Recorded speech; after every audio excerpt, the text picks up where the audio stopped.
Assalamu alaikum wa rahmatullahi wa barakatuh, chers frères et sœurs, et bienvenue sur votre chaîne Au cœur de l'islam, l'espace où l'on plonge ensemble dans les profondeurs de la foi, à la recherche de lumière, de sens et de sérénité.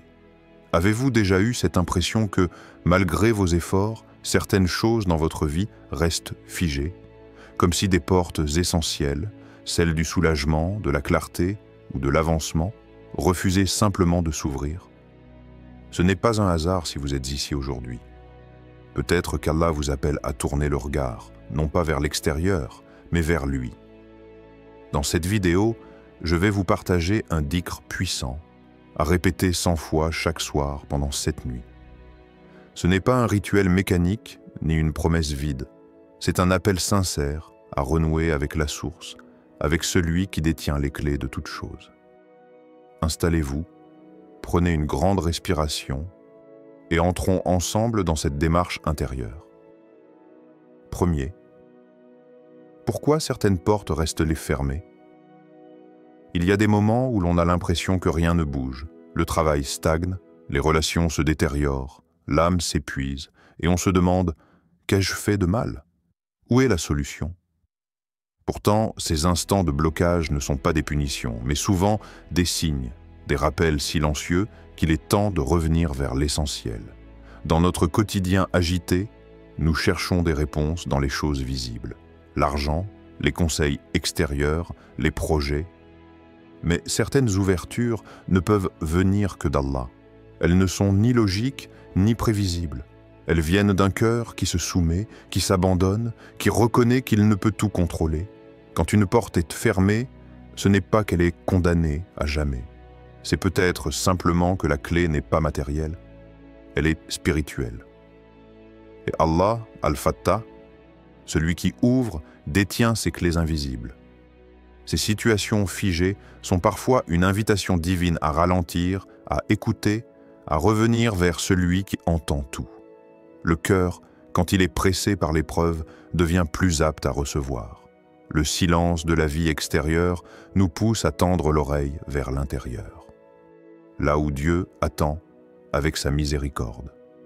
2.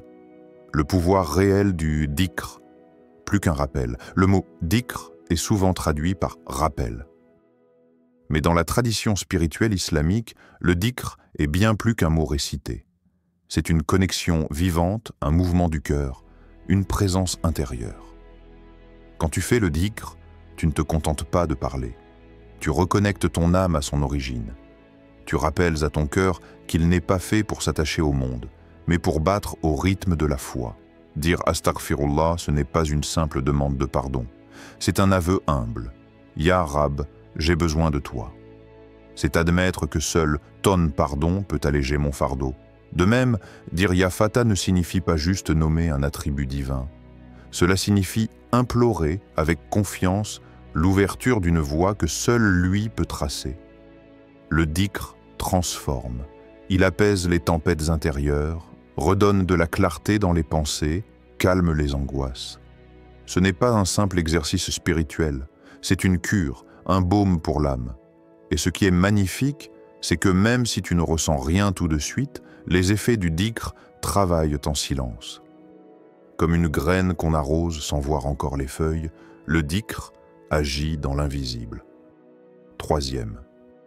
Comment préparer son cœur pour un dhikr efficace? Avant de réciter, il faut préparer le terrain. Et ce terrain, c'est ton cœur. Éteins ton téléphone. Coupe les distractions. Mets-toi dans une posture de paix. Assieds-toi doucement, respire lentement, ne précipite rien. Ce n'est pas un moment de performance. C'est un moment d'intimité avec Allah. Tu peux fermer les yeux ou garder une lumière douce. Mais ce qui compte, c'est l'intention. Le dhikr n'est pas une répétition automatique. C'est un dialogue discret entre ton âme et ton Créateur. Récite chaque mot avec conscience, même si ta voix est basse, sans que tu adresses tes paroles à Allah, pas à toi-même. Même si tu es distrait, reviens doucement. L'important, c'est la sincérité, pas la perfection. Et si tu pleures, alhamdulillah. Si tu souris, alhamdulillah. Si tu ne ressens rien, Alhamdulillah aussi, car le simple fait d'être là, présent, est déjà un acte d'amour envers Allah. Quatrième, les fruits spirituels de cette pratique. Que se passe-t-il quand tu t'engages dans ce dhikr pendant 7 nuits? Tu verras peut-être que les problèmes ne disparaissent pas immédiatement, mais que ta manière de les percevoir change. L'anxiété baisse. La paix intérieure s'installe. Le cœur devient plus fort, plus stable. Des idées claires surgissent. Des opportunités inattendues apparaissent. Pas forcément parce que tu as agi différemment, mais parce que tu t'es aligné avec Allah. Et lui ne déçoit jamais ceux qui viennent à lui avec sincérité. Le tumulte du monde commence à perdre son pouvoir sur toi. Tu ressens une légèreté, une confiance douce. Et ça, c'est un signe que le dhikr t'a transformé. Même si tu ne vois pas les fruits tout de suite, fais-lui confiance. Ce que tu plantes dans le cœur avec foi finit toujours par pousser. Parfois lentement, mais sûrement. Cinquième, élargir son intention, le dhikr pour les autres. Ce dhikr n'est pas seulement pour toi, c'est aussi pour ta mère, ton frère, ta communauté, ta foumma. Lorsque tu dis « Ya Rab », pense à ceux qui souffrent en silence, aux opprimés, aux oubliés, à ceux qui prient sans réponse visible. Ton invocation peut être une lumière pour quelqu'un d'autre, sans même que tu le saches. Le prophète a dit que lorsque tu invoques pour ton frère, en son absence, un ange dit « Amin ». Et pour toi, la même chose. C'est un cercle de lumière, une chaîne de bénédiction. Alors pendant ce dhikr, étends ton intention. Prie pour le monde, pour les orphelins, pour les malades, pour ceux qui sont loin de la foi. Peut-être qu'à l'instant où tu penses à eux, quelqu'un pense à toi aussi. 6. Cette nuit, 100 fois, une rencontre, pas un rituel. Ce que je t'invite à faire, c'est plus qu'un exercice, c'est un rendez-vous sacré. Chaque soir, pendant 7 nuits, prends ce moment, 100 fois. Pas comme un chiffre magique, mais comme un rythme sacré, une invitation à l'union. Si tu rates une nuit, recommence. Si tu perds ta concentration, reviens doucement.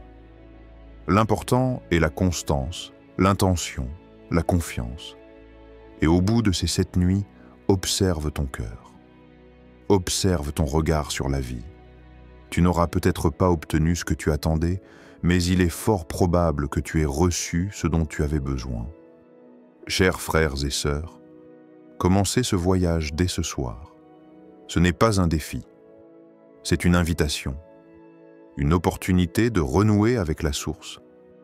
Et si cette vidéo vous a touché, partagez-la à une personne que vous aimez. Car peut-être que cette pratique sera la lumière qui manquait dans sa nuit. Abonnez-vous à la chaîne Au cœur de l'islam pour plus de rappels sincères, de conseils spirituels et de liens du cœur vers Allah. Qu'Allah ouvre vos portes, purifie vos cœurs et vous accorde une lumière qui ne s'éteindra jamais. Barakallahu fikum wa assalamu alaykum wa rahmatullahi wa barakatuh.